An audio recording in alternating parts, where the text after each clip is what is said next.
Good evening, ladies and gentlemen, and welcome to the Shelley Tasker Show here, coming out of speakfreeradio.com, also streaming live on Rumble, YouTube, and Facebook.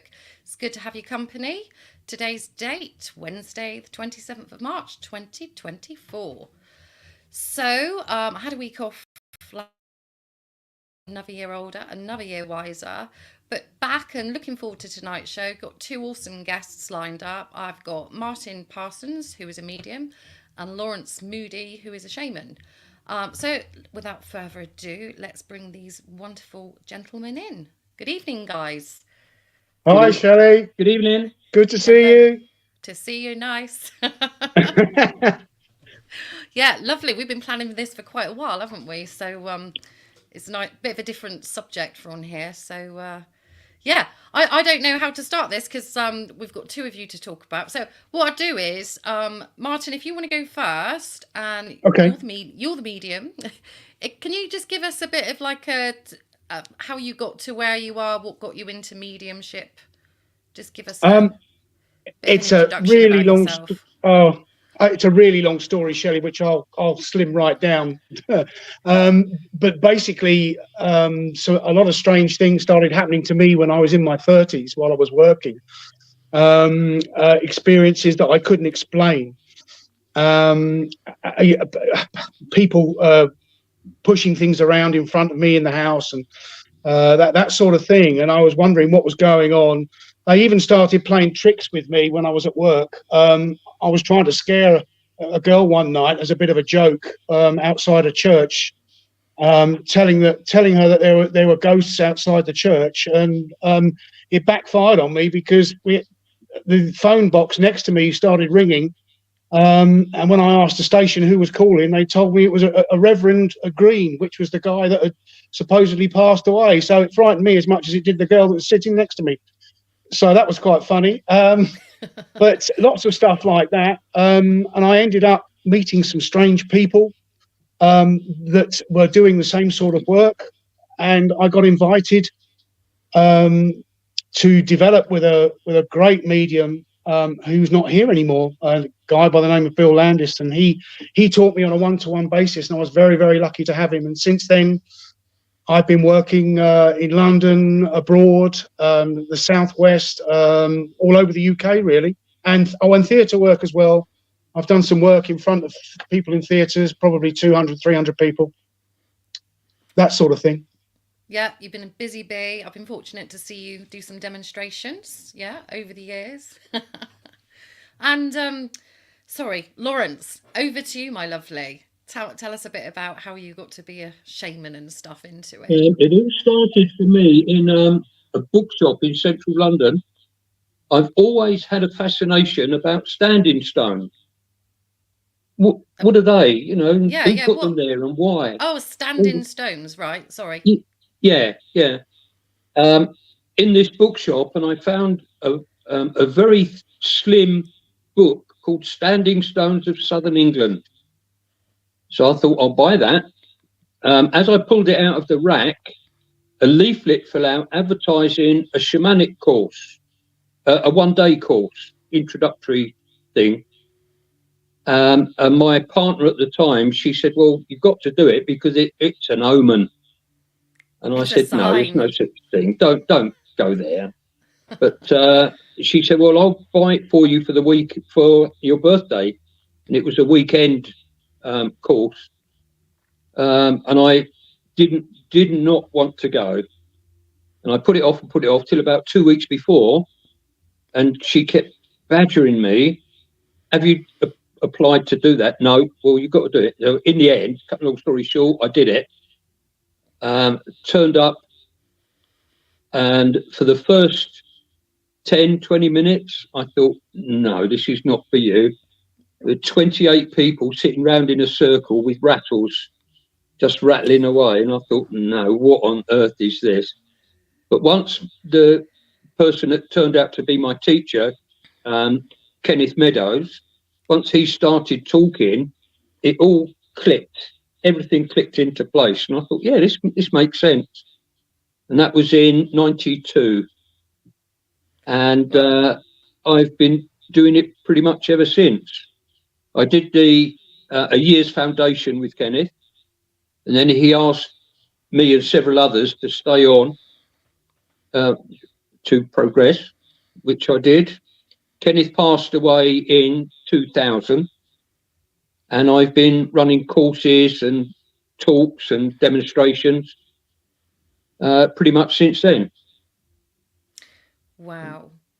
It is fascinating because, I mean, it's such a journey to come to where you're at now. I think lots of people don't realise that you do study these things. Everybody thinks that you're either born with these things and that's that.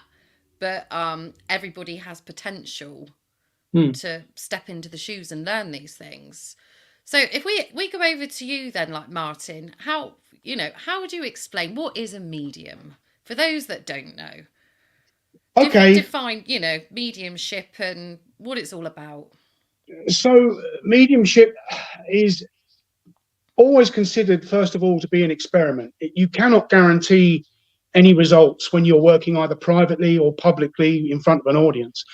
But a medium's only job is to provide evidence of survival after so-called death. And they do that if it's all working correctly for them. As I say, it's always an experiment. If you're having a good night, and you can have bad nights as well as good nights, but if you're having a good night, then you get evidence of people's loved ones, friends, relatives, sometimes neighbors, people that you knew years and years ago when you were a child that had taken time to spend time with you or helped you in some way. So it's not just family.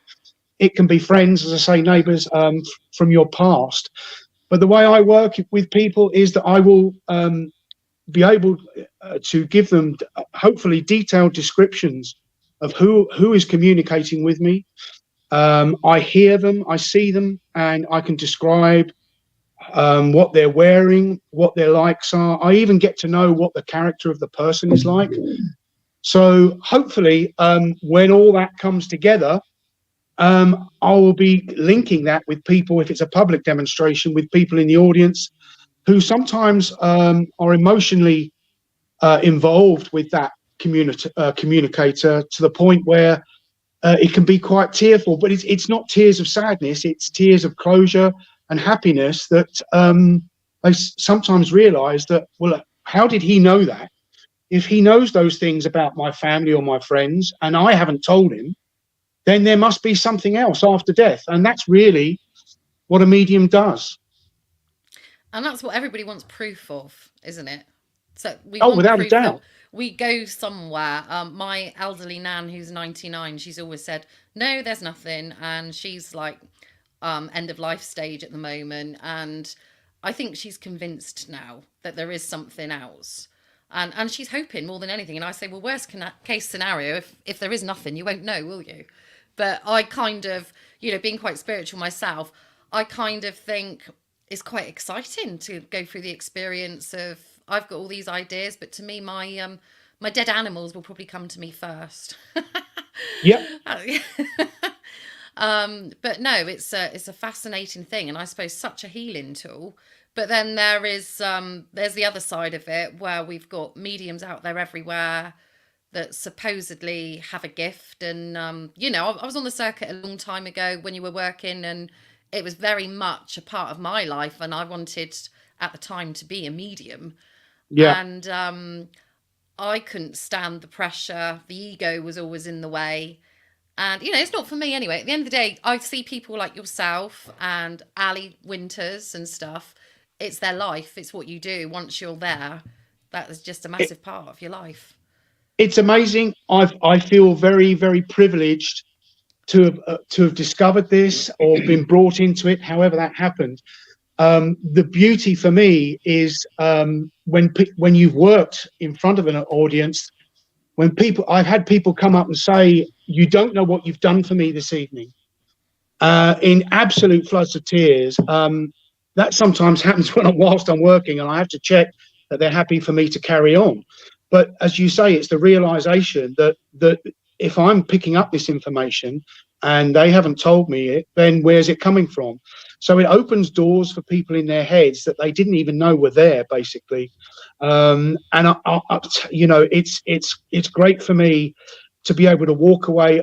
It's a funny thing, mediums, when they're talking together, if they're socializing and they're talking about work that they've done, you'll often hear them say to each other, I did my job last night because somebody was in tears. Well, that sounds quite callous on the face of it, but what they mean is that the person absolutely recognized and was moved by what they were told, rather than, and as you've just said, that there are a lot of people. The problem with this work is that it's, Shelley, is it's not policed. There's no governing body that says, right, you can do this and you can't, and you're not going to do it. There's a lot of people out there that only do this, sadly, for the money.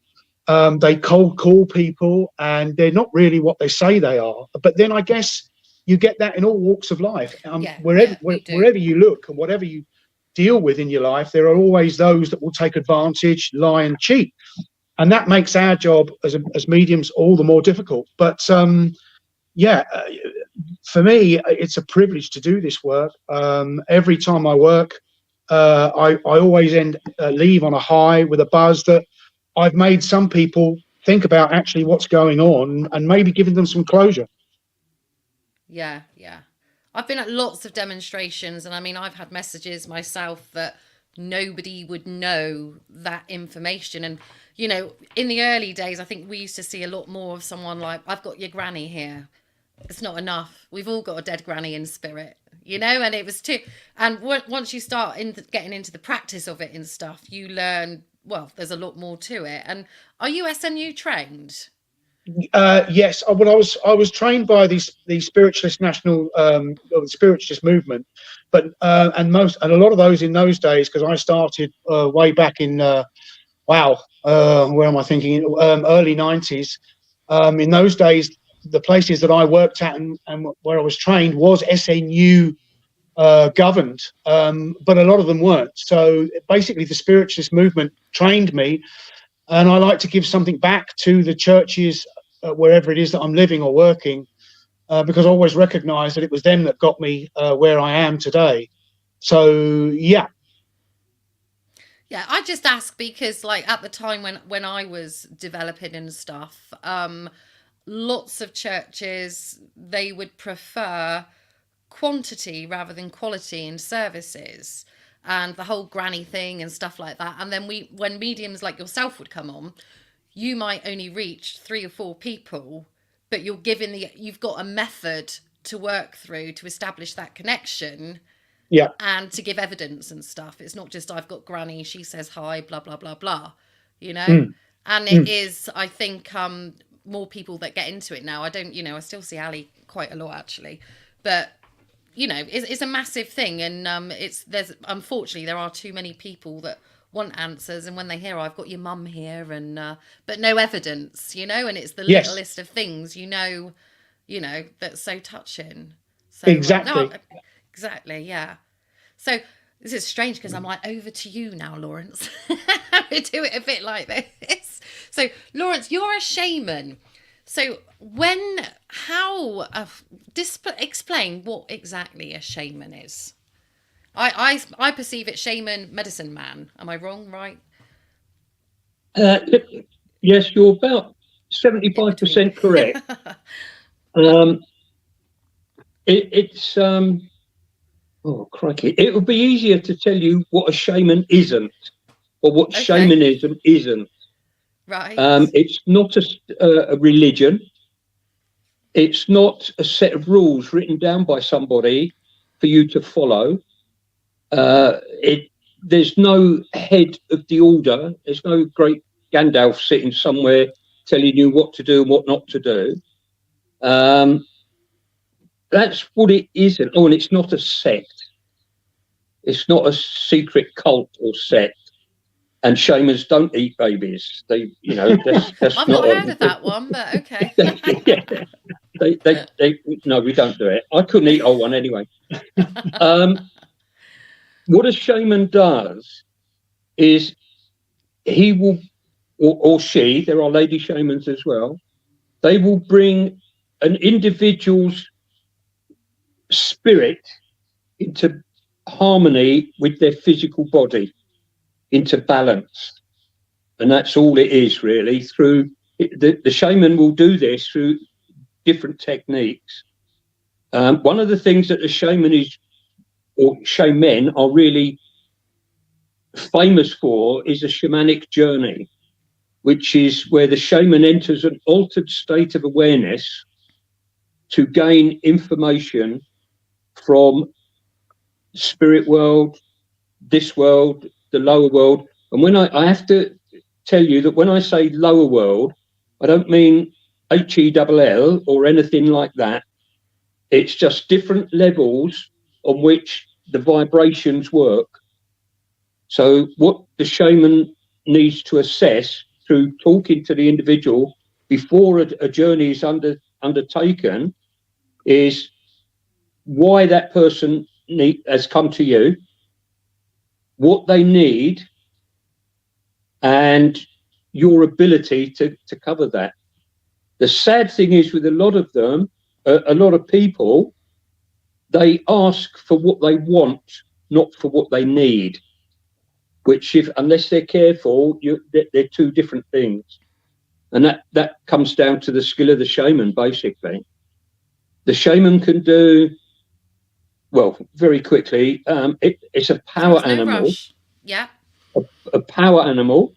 So if you have an issue, let's say, in your workplace or your relations or just your general life, the shaman will undertake a shamanic journey with you present, normally either laying or sitting alongside, and they will obtain through their journey, the shaman's journey, a power animal for argument's sake, for Shelley. The shaman then, once this animal appears, the shaman then asks, are you Shelley's power animal? If it vaporizes, the shaman will inhale that vapor, transfer that over to the individual.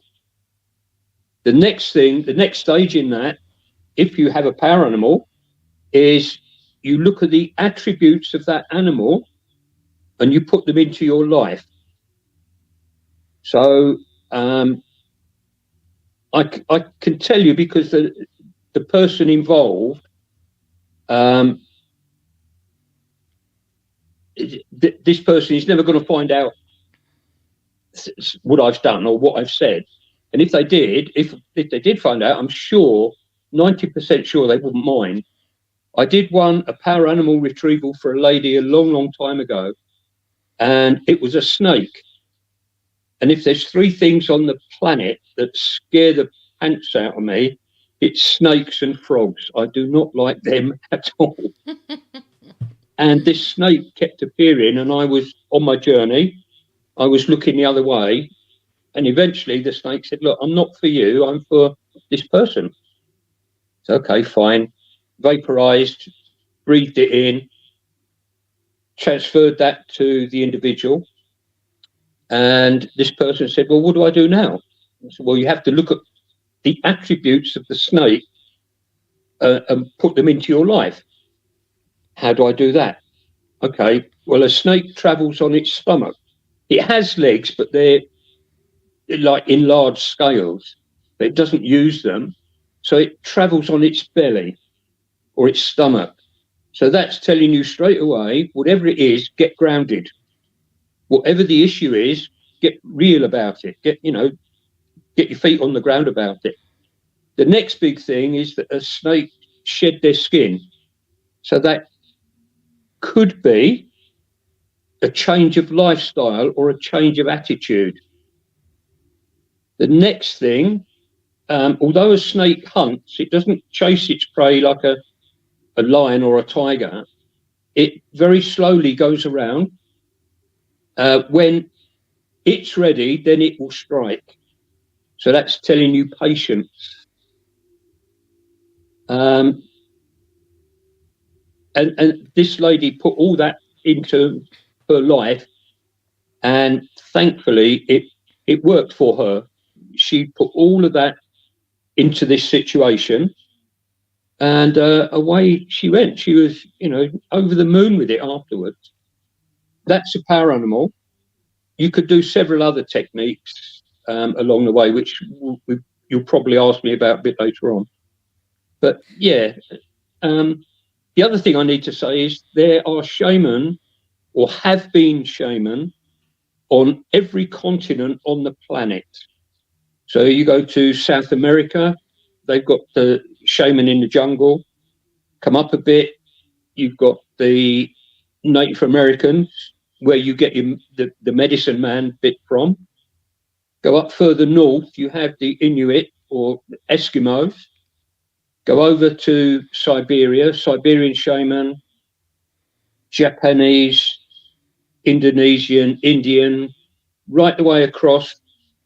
The Sami people are very, in Norway and northern Finland, very, very into the spiritual side of looking after the earth and the planet.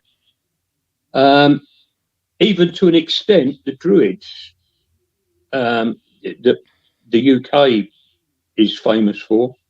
So on every continent and land, there have been shamans. The oldest representation is about 3,000 years old of a person, a shaman, and that was a lady as well in northern China. And she, although she was when she was alive, she was about, I think it's 5'5" or 5'6", but she was buried with massive tattoos on her arms and little like square blocks, which the anthropologists have worked out are the meridian lines that acupuncturists still use today.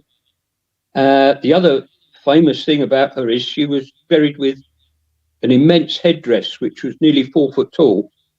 So if you imagine that, this lady appearing in a group setting around a campfire, although she's quite little, she's got this huge headdress on.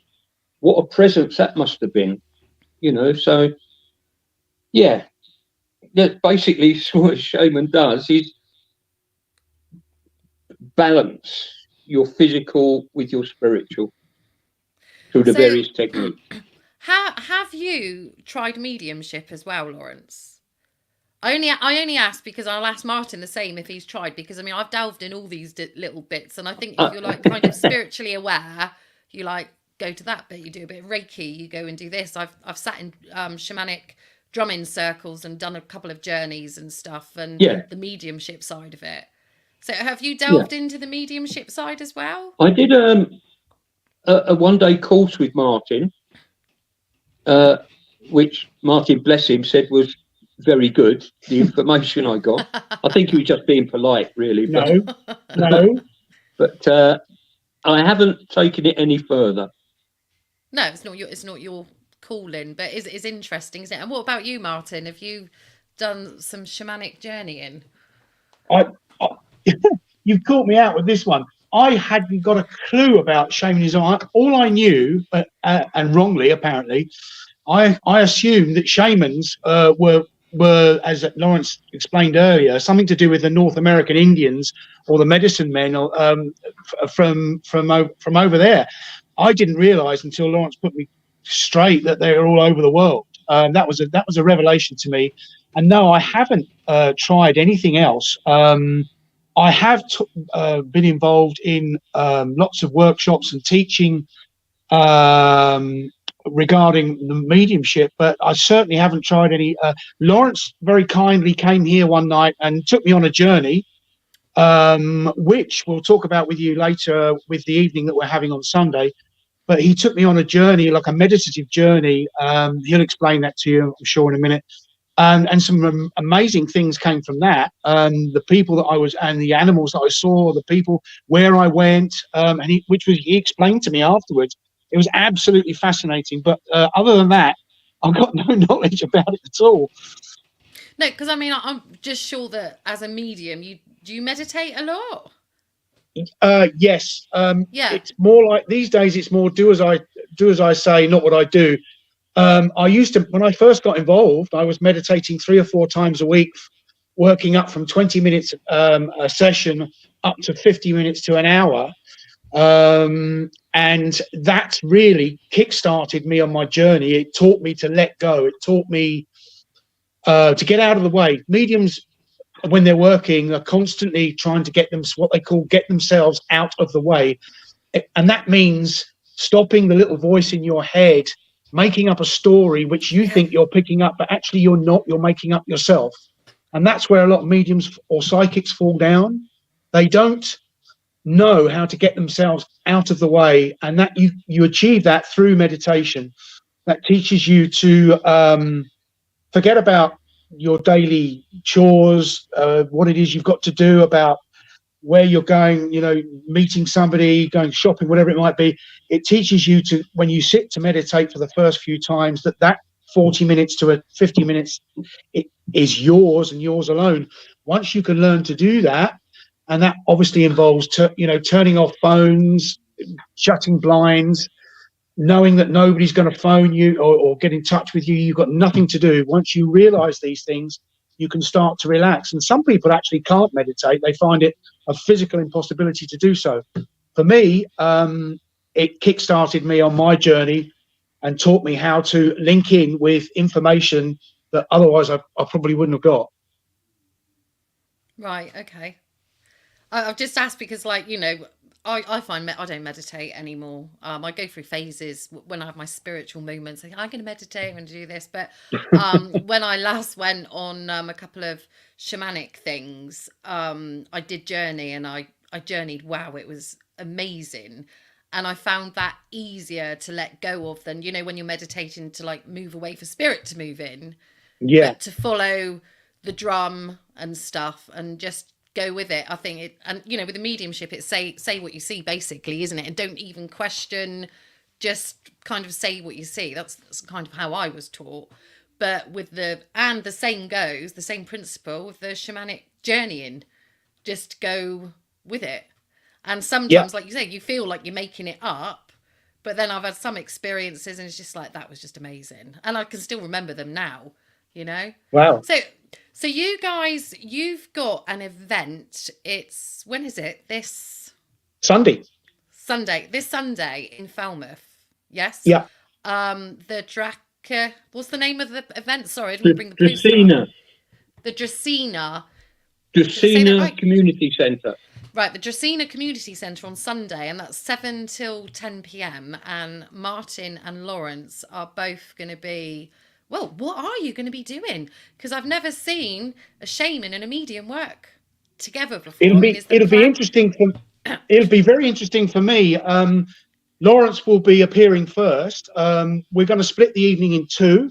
I will introduce Lawrence, and he'll be off with his side of things. I'll let him explain that to you. I don't want to take his thunder. Lawrence will have about an hour and a quarter with what he's going to do with the audience. There'll be a short break of 10 minutes, and then I'll have probably an hour and a quarter's mediumship to follow that. So you're getting two different looks at these events, which I'm really looking forward to. We've advertised it extensively, and thank you to you, by the way. Thank you so much for having us both. This is going to really help. Here. Oh no, that's all right. You sent me a message saying, could I share your post or mention it? And I thought, no, come on, let's get you guys on. Let's chat, because it's always that's fantastic. It's a fascinating discussion. I'm thinking now, what am I doing on Sunday? Dare I venture out? Yeah, so I'll let Lawrence tell you what he's going to do on Sunday. I'll let him do that first. Okay. Basically, it's the history of shamanism, as far as we know. A little bit of my history, which I touched on earlier. The tools of the shaman, the drum, rattle, crystals, medicine bag, that sort of stuff. And what a shaman does and what they don't do. So hopefully that'll take about 5 minutes. What we're going to do after that, I don't know. Are you going to do a drum journey or anything? Yes, I'm hoping or we've planned for me to do a short shamanic drumming journey for members of the audience who do want to take part to do it. What I intend to do on that is once they've finished the journey,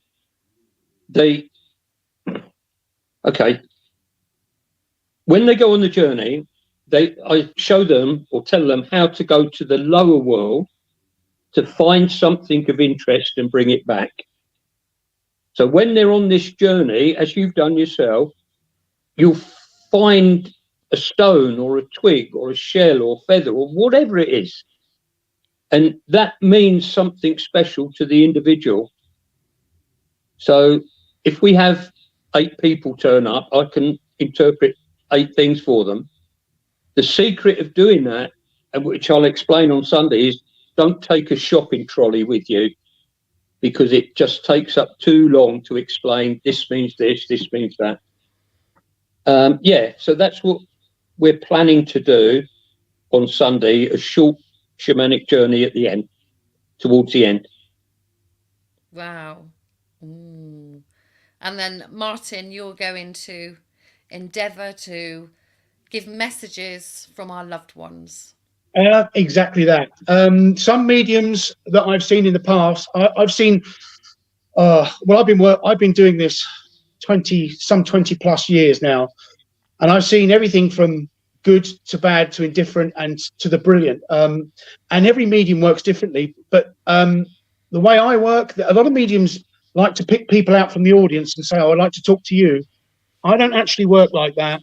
It frightens them to death sometimes doing that. But basically, I leave it to spirit. Spirit will sometimes queue up. And if the person that I pick up that's in spirit was very, how do we say, not loud, but very talkative, when they were alive, they're very much the same way when they're in spirit. So in general, you get the ones that are very, very keen to link with you that come first. And the ones that are very shy, they sort of stand towards the back. But I leave it with spirit totally. I will decide when I've got them. They will tell me where I'm going to go, who I'm going to link with. They'll give me, as I say, hopefully if it's working correctly, that they'll give me a lot of information about themselves, where they come from, what I will see them with their clothing. I will know what sort of people they are.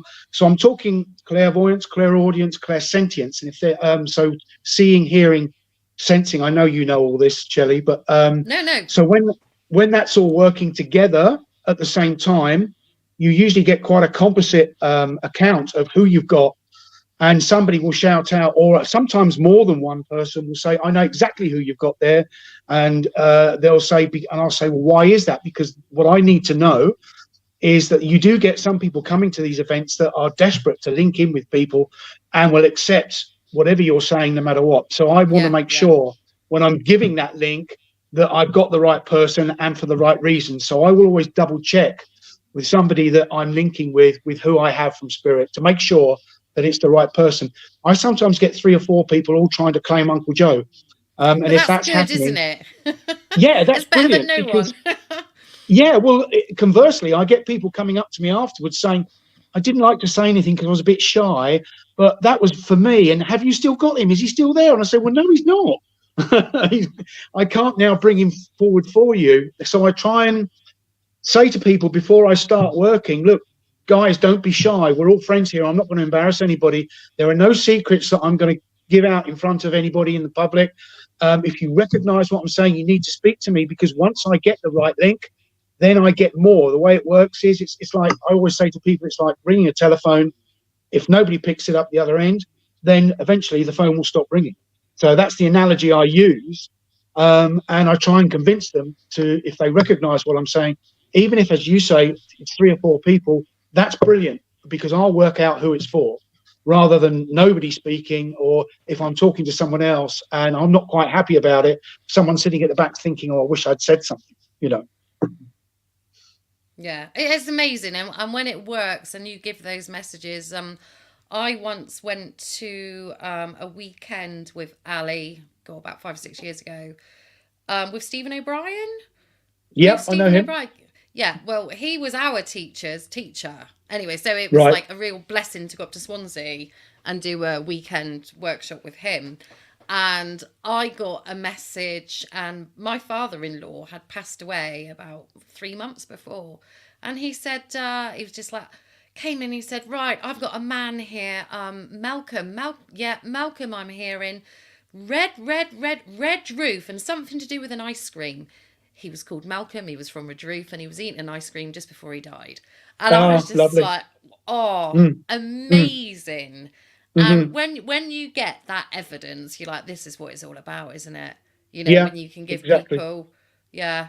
But I had a lady once. I was working in Red Hill in a theatre, and I had a child.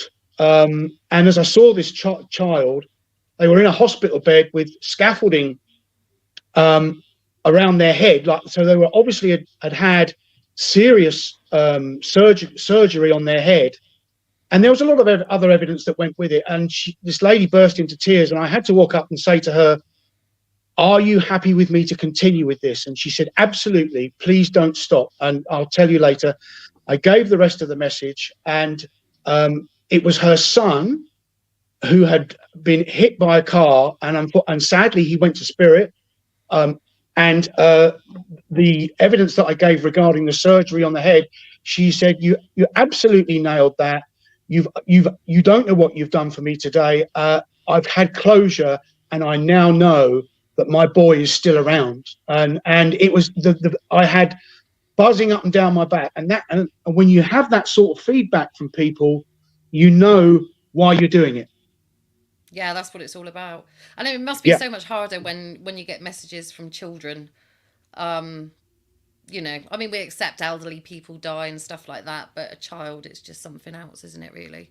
Yeah. But yeah, and I think lots of people, if they do lose anybody, they go on that path, don't they? Because they hope, they pray they've gone somewhere else, and if they can get a message that's going to uplift them and give them evidence, well, it's a life changer, definitely. Yeah. Definitely.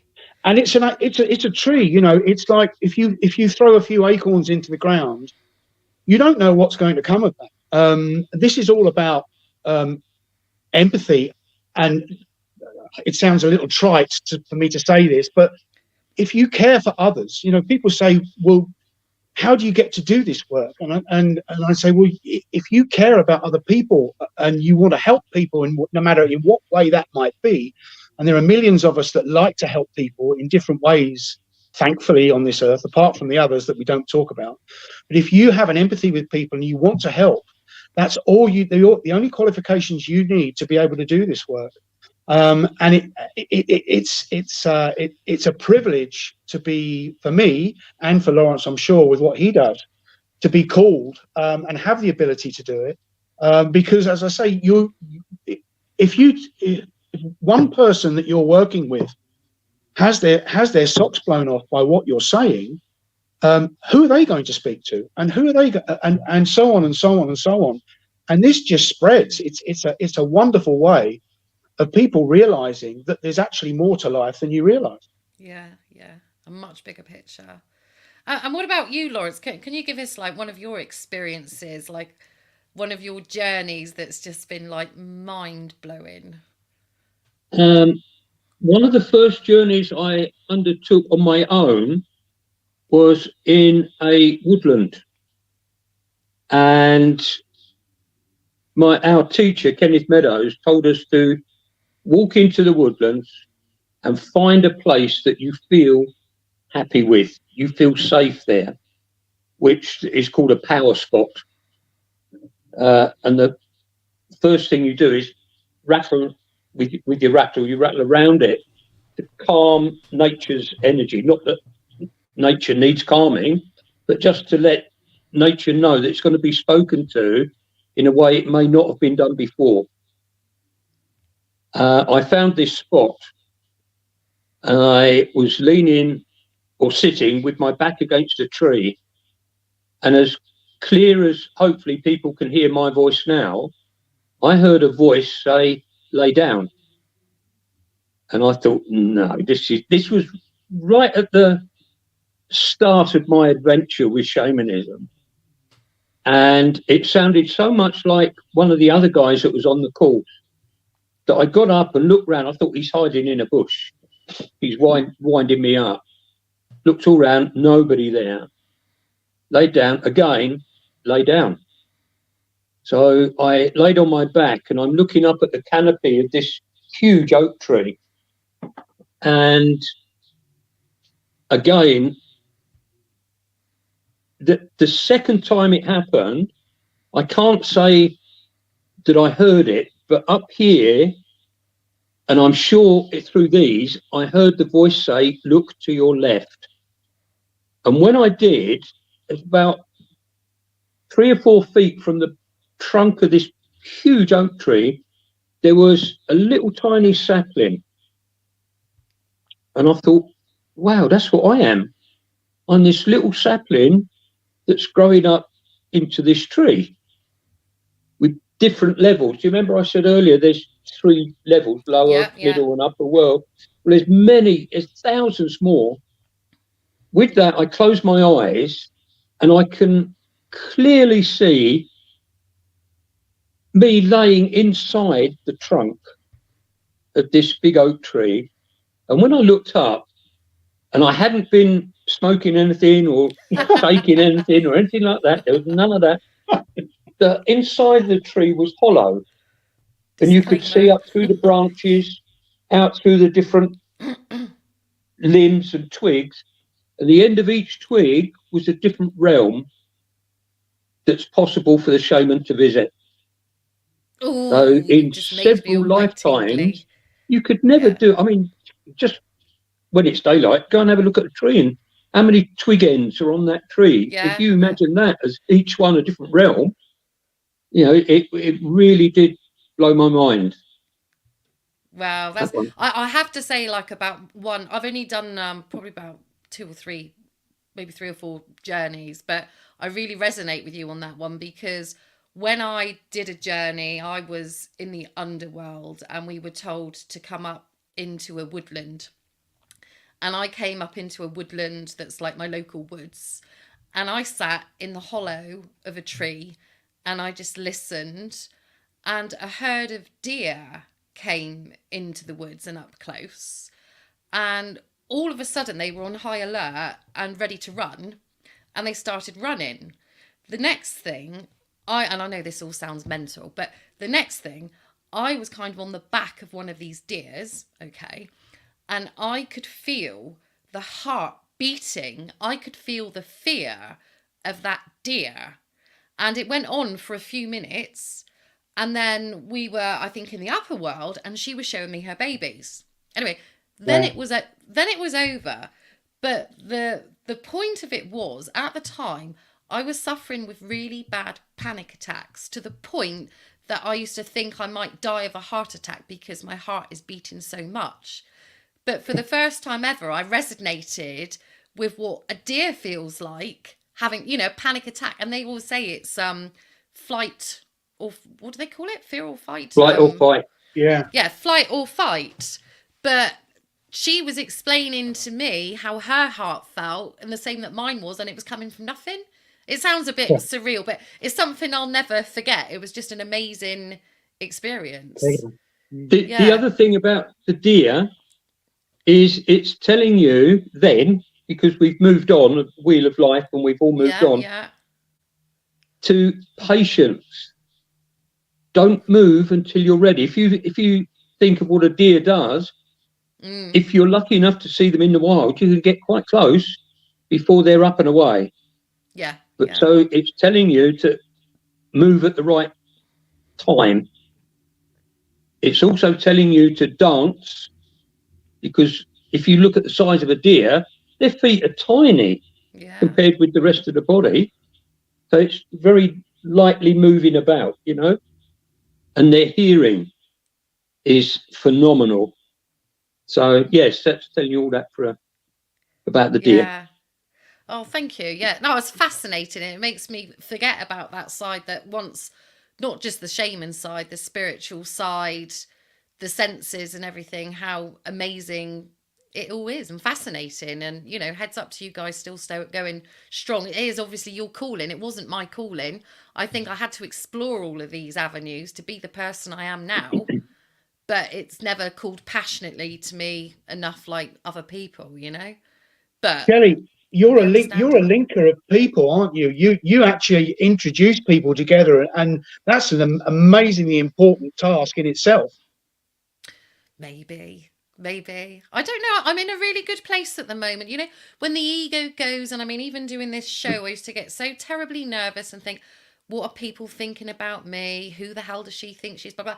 I don't care anymore. I've just got this newfound confidence. This is what I do. This is what I do for a hobby. Fantastic. And yeah, it's a really good place to be. And yeah, I'm very content in life. And like you say, I also did a shamanic day thing with Maureen Mernon, I think she was called. You might have heard. I think she's more a medium, but we did a shamanic day, and we had to do one of those dream catchers. Okay, Yeah. and it was a really valuable lesson actually, because we done an animal as well, and I got mouse. All right, in this meditation, and then everybody's there taking their time weaving their little things, and after 5 minutes, I just throw it because I'm so frustrated. But the lesson was, and I realise this now every day, it's about now. I was always waiting to get to the end result, not the process. And even now, when I've been decorating my house, rather than rushing everything to try and get that, be now, be present. And I think it's one of the most valuable things I've ever learned, really. That's a big Buddhist thing, isn't it? Be in the now, be in the present, enjoy the journey, and not the final result. Yeah, and it's like, even when you have days like you got to go to work and think, I really don't want to go to work, can't wait till 3 o'clock and I finish work. And I've learned now to be like, even if you're feeling like it, get there, enjoy it. If you enjoy it and make the most of it, time will go. And what's the point of wishing your days away? It's, exactly. That also, Shelley, comes back to the deer, telling you to be patient. Don't try and push or pull the grass to make it grow. It's not going to work. Yeah. So I'm in a good place. Thank you. But we've got 10 minutes left, guys. It's gone quick. So yeah, you're on Sunday at the Dracena. Have I said that right? Dracena. Dracena. That's it. Community Centre in Falmouth on Sunday, 7 till 10 o'clock. And guys, and is it tickets on the door? No, it's not. We haven't done a ticket thing where it's a first come, first served basis. It's payment on the door only. We don't have any facility for cards, sadly. And we are limited. Cash. Yeah. It's cash. It's just cash. Yeah. It's £10 per person. We have availability for 60 people. I've got a feeling, if we're lucky, we might have a few more than that, having been on your show, Shelley. Yeah, because I'm so massive. But we've got contingencies for that, because if we get too many for the room, we've got a room next door which we can tell everybody, right, pick your chairs up, we're going next door, which is a gym, so we can move everybody next door if we get too many people. But that's a problem we'd like to have. So yeah, gone through every avenue. Yeah, I hope it will be a huge success. I should imagine it would. It sounds fascinating. This is the first time Lawrence and I have worked together. How did you come across each other? Sorry. Yeah. How did you meet? Have you known each other for ages? We were in a cafe in the village. Martin was one end with his family, and I was the other end reading my book. And we were introduced that way. What book was you reading? Can you remember? I only ask because you see people sat down sometimes and you see them reading like really interesting books. You think, I need to talk to that person. That's the sort of book I would read. It was called Don't Point That Thing at Me. You asked, don't blame me. You asked. Okay. By a guy called Cyril Figlione. Okay. It's about a guy called Mordecai. Johnny Depp played him in the film Mordecai. It's one of the few books that made me laugh out loud. Oh, I do like a laugh out loud book. Yeah. So what? You just started chatting, and it's like, oh, I'm a shaman. Oh, I'm a medium. No, at the time, the lady who owned the cafe knew that I did shaman, and she knew that Martin did the medium bit, and she said, "You two need to talk." Yeah. So that was that. And he can't get rid of me now. So I was going to say that. It can't get rid of me either. But we're very pleased to be doing this on Sunday because, as you probably know, I'm going to be moving away from Cornwall. That's a very happy event, but it's also a sad event. I'm going to leave behind people like Lawrence, other people that I know. But we'll be away by the 15th of April. So this will be the last one that I do. And I've served a lot of churches in Cornwall in the last 20 years since we've been down. So it's quite a big chunk that I'm leaving behind, but I'm hopefully going to set up where we're going. And if this is a good success or great success on Sunday, I'm sure Lawrence will come up and work with me in the north, hopefully. Absolutely, yeah. And I mean, are you taking it further, Lawrence? As in, are you teaching shamanism? Do you hold circles or anything? I do tend to run courses, but I don't advertise. If, for example, if you knew 4 or 5 people and you wanted a day or a couple of hours, or you wanted to do a course, I'll quite gladly come to you and give the talk, and and you can pursue it that way. But no, I don't advertise because I'm old and I really don't know how to do it. I'm an old person. How old are you, if you don't mind me asking? I do. Okay. I'm 73. Wow, good on you. Doesn't look it, does he? He doesn't. No, Martin, how old are you again? 66. Right. Oh, God, bad number. And I also remember the first time I met you, Martin, because we was chairing at Pengegan Church when we used to run it monthly, me and Ali, and in comes this man who he's told was an ex-policeman, and with his shirt and his jacket, looked very handsome, he did. I always said, you're not going to wear your suit this time? I thought you might have worn it tonight. Are you wearing your suit on Sunday? I'll be making an effort on Sunday, and so will Lawrence. Wow. I'm going to have the stream backing because we're going to finish in a minute. No, it's not worth doing that. Oh, bless you. Well, I hope it goes really well. It sounds like it's going to be an amazing evening. We're really looking forward to it, and I can't thank you enough, Shelley, for having us on your show. It's been great. No, we didn't think that we'd be able to talk for this long. I said to Lawrence before we started, how are we going to talk for an hour? Everybody says that, and they say, where does that hour go? Yeah. It's nuts. Absolutely nuts. And even I worry about that, though, sometimes. And I think I've got a couple of songs there, and if it's getting a bit edgy, I can put a song in and we can regroup, but touch words, most of the time it works. Yeah. So no, it's been great. Yeah. Okay. Right. Shelley, thank you very much for this opportunity. Oh, you're welcome. You don't need to keep thanking me. No, thank you. Thank you for being guest, because I need guests every week. Anybody out there listening that's got a good conversation to start and they want to have a chat about something, do get in touch, because it used to be quite frustrating trying to get people, and you want real, authentic people just to chat to. You don't have to be anybody famous or anything. It's like anybody that's got a story. And, coincidentally, I don't like saying it because I don't know your views on certain things, but I've got a man on next week from Camborne, actually not far from me, who is part of a big group to do with the whole COVID vaccine damage. His son was 30, I believe, had the jab, and a couple of days later died.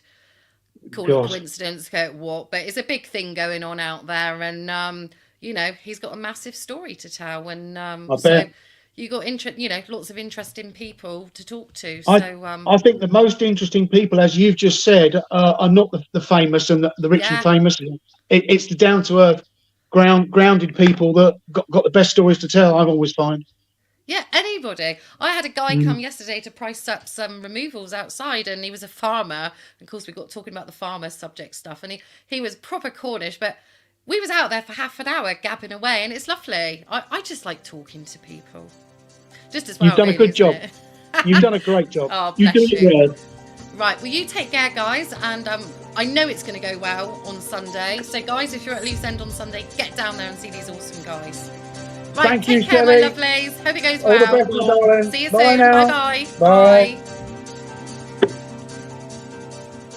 Right, as I say, we will have Tony Bevington next week, who's going to talk about the death of his poor son. Anyway, have a good week, my lovelies. Take care. See you same time, same place next week.